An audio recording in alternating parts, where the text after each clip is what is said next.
Assalamualaikum warahmatullahi wabarakatuh. Perkenalkan, nama saya Lely Rizkia dengan NIM 26222081. Di sini saya akan mencoba menjelaskan beberapa materi tentang konseling karir. Yang pertama yaitu teori N faktor. Dikembangkan oleh Frank Wilson pada akhir abad 19, dimulai mencari suatu cara untuk membantu anak-anak dan remaja yang kesulitan memilih pekerjaan yang sesuai dengan potensi bakat dan minat yang dimiliki mereka. Pada awal abad ke-20, konseling karir bersumber pada gerakan bimbingan jabatan mendapatkan tempat yang baik di Amerika Serikat. Dan di sini Frank Person disebut sebagai bapaknya konseling karir karena ide-ide yang dilahirkan menjadi peletak lahirnya konseling karir sampai mengalami perkembangan. Pengertian trait and faktor berasal dari dua kata, yaitu trait yang artinya ciri atau sifat yang dimiliki oleh seorang individu yang dapat dihitung dan diukur, misalnya kemampuan bakat, minat, termasuk tingkah laku seseorang. Sedangkan faktor artinya tipe-tipe atau syarat yang dimiliki sebuah pekerjaan. Menjadi trait and faktor adalah sebuah pekerjaan yang dipilih harus sesuai dengan sifat seseorang. Implikasi yaitu karena okupasional dapat digambarkan menurut tugas menjadi tidak asing dengan tugas okupasional, maka konseling membantu klien mempelajari sehingga mereka dapat membedakan okupasional yang ada. Yang kedua yaitu teori Gisbert. Lahirnya teori Gisbert yang dikembangkan oleh Gisbert, Axelrad dan Herman pada tahun 1951 yang dipandang sebagai ahli pertama yang memukakan penelitian terhadap pilihan karir. Tim penelitian ini terdiri dari seorang pakar ekonomi, psikiater, sosiologi, dan seorang psikolog yang berkolaborasi untuk membentuk rasional betapa pentingnya teori pilihan karir atau okupasi. Mereka memberikan pandangan bahwa pilihan karir adalah suatu proses yang terbuka sepanjang waktu dan pilihan jabatan tidak hanya sekali saja. Teori Gisbert mempunyai 3 unsur. Yang pertama yaitu proses, atau bahwa pilihan pekerjaan adalah suatu proses. Irreversibilitas, bahwa pilihan pekerjaan itu tidak bisa diubah atau dibalik. Yang ketiga, kompromi, bahwa pilihan pekerjaan itu harus ada kompromi antara minat, kemampuan, dan nilai-nilai. Tahapan perkembangan masa fantasi atau usia 10-12 tahun, di mana anak dalam memilih pekerjaan masih sembarangan atau asal-asal pilih saja. Yang kedua, masa tentatif, pertimbangan karir hanya berdasarkan kesenangan, ketertarikannya. Yang ketiga yaitu masa transisi, di mana anak mulai memadukan orientasi pilihan yang dimiliki sebelumnya, yaitu orientasi minat, kapasitas, dan nilai. Yang keempat, masa realistik, memberikan penilaian atas pengalaman kerja dalam kaitannya dan sebagai syarat memasuki lapangan pekerjaan. Yang kelima yaitu masa eksplorasi, penilaian yang dilakukan terhadap kegiatan yang berhubungan dengan kerja dengan pola vokasional yang jelas. Yang keenam yaitu masa kristalisasi, mengambil keputusan dengan menghubungkan faktor yang ada dalam diri atau dari luar diri. Masa spesifikasi, memilih pekerjaan spesifik, maksudnya yaitu pekerjaan tertentu yang khusus. Tugas perkembangan vokasional, yang pertama yaitu perkembangan fantasi umur sebelum usia 11 tahun, golongannya kanak-kanak, kriterianya awal berorientasi bermain.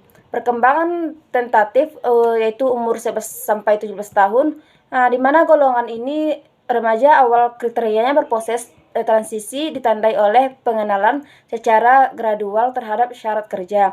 Yang ketiga yaitu perkembangan realistik, umurnya sekitar 11 tahun sampai awal dewasa. Golongan masa pertengahan, penyatuan kapasitas dan minat, kelanjutan perkembangan nilai, spesifikasi dipilih oleh okupasional.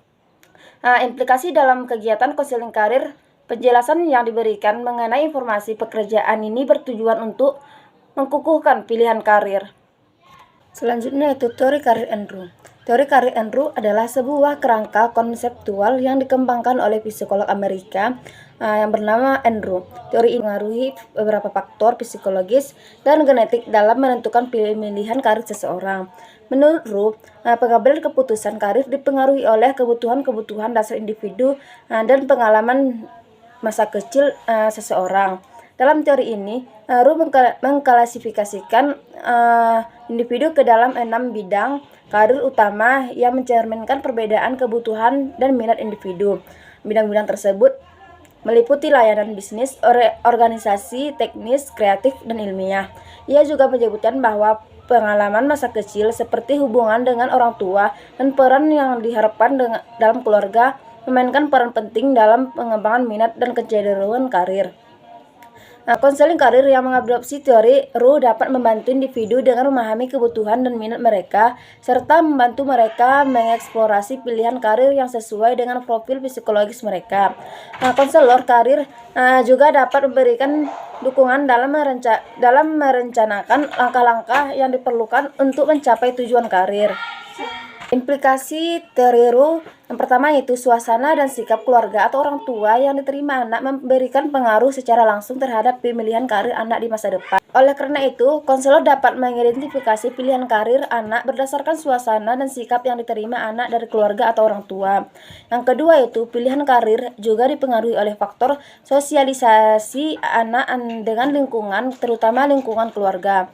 Oleh karena itu, konselor dapat membantu mengarahkan anak untuk mampu mengidentifikasi perilakunya dan mengingatkan dengan pilihan karir yang tepat dengan perilaku tersebut.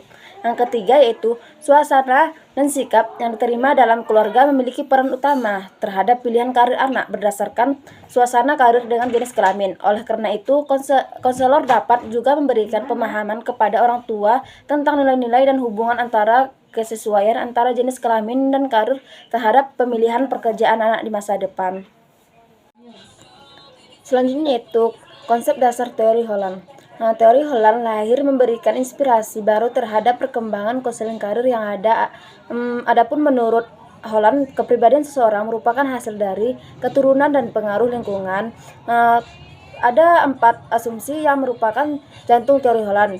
Yang pertama yaitu kebanyakan orang dapat dikategorikan sebagai salah satu dari elemen realistik, investigatif, aristik, sosial, giat, dan konvensional.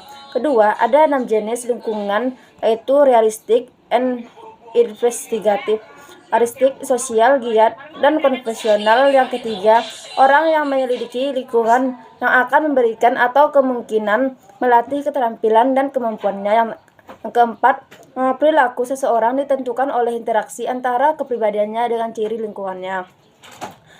Pilihan karir menurut teori Holland, ada beberapa pokok tentang pemikiran Holland dalam memilih karir. Yang pertama yaitu memilih suatu jabatan merupakan pernyataan suatu kepribadian seseorang.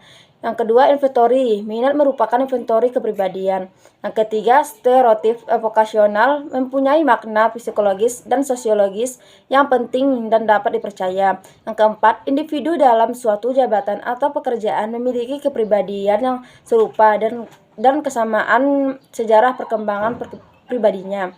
Yang kelima, di dalam masyarakat, kebanyakan orang digolongkan ke dalam salah satu daripada 6 tipe yang saya jelaskan yang tadi. Ketujuh yaitu terdapat 6 jenis lingkungan. Kedelapan, seseorang mencari lingkungan dan jabatannya memungkinkan dapat melakukan kemampuan dan keterampilannya. Tipe-tipe kepribadian lingkungan okupasional menurut teori Holland, yang pertama itu realistik, di mana orang ini menyukai benda-benda, objek atau alat yang seperti binatang, tidak menyukai aktivitas seperti pemberian bantuan atau pendidikan. Yang kedua itu tipe investigatif, di mana orang ini memiliki preferensi untuk aktivitas memerlukan penyidikan, observasi simbolik, sistematik, dan kreatif terhadap fenomena fisik, biologis, dan kultural agar dapat memahami dan mengontrol fenomena tersebut dan tidak menyukai aktivitas persuasif sosial. Yang ketiga yaitu tipe artistik, lebih menyukai aktivitas yang ambiguus, bebas dan tidak tersistematis untuk menciptakan produk artistik seperti lukisan, drama, karangan, tidak menyukai aktivitas yang sistematik, teratur, dan rutin. Selanjutnya itu tipe sosial, lebih menyukai aktivitas yang melibatkan orang lain dan tidak menyukai aktivitas rutin dan sistematik yang melibatkan objek dan materi. Yang kelima yaitu tipe enterprising, menyukai aktivitas yang melibatkan manipulasi terhadap orang lain untuk memperoleh ekonomi atau tujuan organisasi, tidak menyukai aktivitas yang sistematik, abstrak, dan ilmiah. Yang terakhir yaitu TV konvensional, lebih menyukai aktivitas yang memerlukan manipulasi data yang eksplisit, teratur, dan sistematik, dan tidak menyukai aktivitas yang tidak pasti. Kecocokan pemilihan karir dengan TV primer dan sekunder. Maksudnya yaitu bahwa dalam bidang karir, seseorang kecocokan yang dominan pada diri seseorang atau bisa dikatakan kecenderungan paling mirip dengan salah satu tipe yang ada. Dan yang dikaitkan sekunder adalah pilihan berikutnya atau pilihan yang mempunyai kemiripan dan dengan pemilihan pertama serta memiliki kecocokan dengan pribadi yang dengan lingkungan kerja seseorang. Selanjutnya itu konsep dasar teori Kumbros. Menurut teori Kumbros, pengambilan keputusan atau penentuan karir berasal dari teori belajar Bandura yang menganggap penting pribadi dan lingkungannya sebagai faktor yang menentukan pengambilan keputusan atau penentuan. Teori ini berat asumsi bahwa kepribadian individu dan perilaku yang dimiliki seseorang timbul dari pengalaman belajar yang unik. Pengalaman belajar ini terdiri dari kontak antara analisis kognitif yang positif dan event-event yang menguatkan secara negatif. Ada beberapa teori belajar sosial dari Bandura yang didasarkan pada konsep.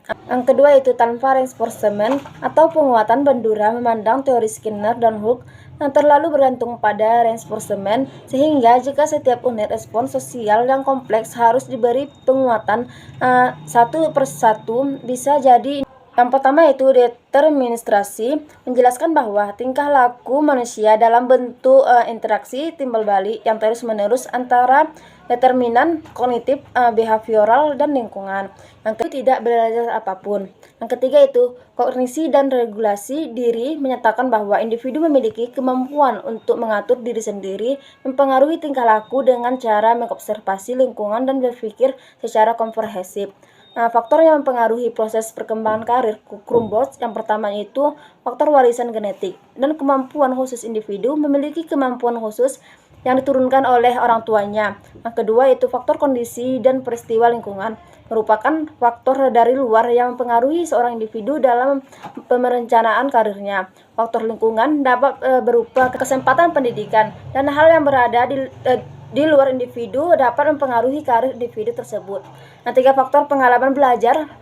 Pengalaman belajar adalah hal yang dapat diambil oleh peserta didik setelah melaksanakan proses pembelajaran. Dengan adanya pengalaman belajar, individu akan dapat memahami sebuah karir dan memakainya sehingga membentuk sebuah perencanaan yang matang. Yang keempat, faktor keterampilan pendekatan tugas mencakup perpaduan antara warisan genetik, kondisi lingkungan, dan pemahaman belajar dengan kemampuan menyelesaikan tugas. Maka ia dapat menyelesaikan masalah yang dihadapi, bagaimana ia dapat membangun sebuah komunikasi dengan orang sekitar, dan banyak keterampilan lainnya. Pengaruh pengalaman belajar terhadap pemberian karir. Pengalaman belajar terdiri dari pengaruh kognitif yang positif. Ada beberapa faktor.